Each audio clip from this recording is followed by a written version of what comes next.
தங்கமயில் நாடி கொண்டாட்டம், டாக்டர் அகர்வால் ஐ ஹாஸ்பிட்டல் மற்றும் ஏவிஆர் ஸ்வர்ணமஹால் ஜெயின் மற்றும் பெண்ணன் ஃபெஸ்டிவல்.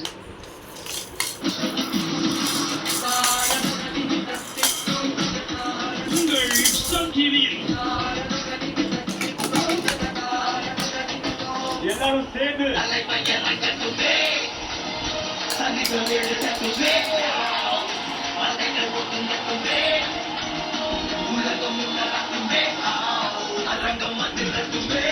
சூப்பர் ஸ்டார் ரஜினிகாந்த் நடிக்கும் பிரம்மாண்டமான மாபெரும் விழா